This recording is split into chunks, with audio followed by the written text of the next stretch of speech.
6 months ago tonight, Tehran went dark. All of Iran went dark. And into that darkness, millions of Iranians walked out of their homes anyway. January 8th and 9th were not just 2 nights of protest.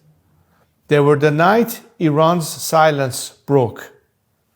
Millions came into the streets, into the squares, onto their rooftops. But the regime answered them with bullets. Tens of thousands of my compatriots were killed in those 48 hours. Tens of thousands more have been arrested, tortured, and sentenced to die since. They came out determined and brave. I think of them every day. On those 2 nights, I lost countrymen I will never get to meet. I do not hear a statistic when I hear the number 40,000. I see a son who did not come home to his mother, a daughter who will not sit at her family's table again. I think of each of them the way I would think of my own child, my own brother, my own sister. I carry the weight of every one of those names. But the families of the fallen I meet with, week after week, hearten our nation's will to carry on. Their children did not die in vain. They died for freedom, and they died with pride.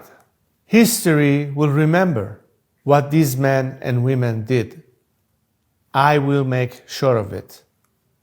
Like the resistance who stood against tyranny in occupied Europe, and like the revolutionaries who fought for liberty in America. But theirs was a particular bravery. They had no army, no air cover, nothing but the belief in what they stood for. They stood anyway.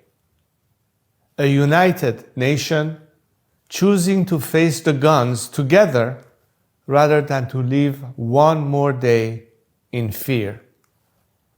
The men and women of the 8th and 9th of January will be remembered in Iran's history as the greatest generation that preferred to die free and standing than to live coward on their knees.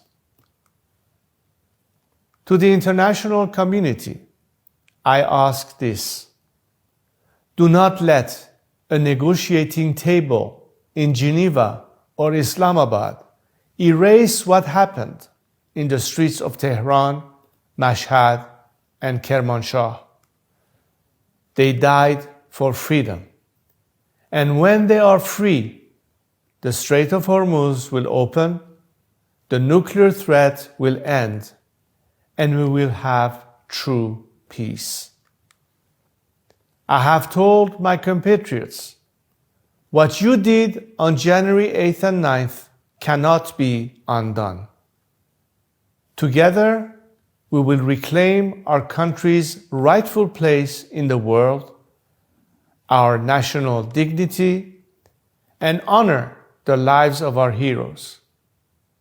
Now is the time to reassess, regroup, and rededicate ourselves to victory.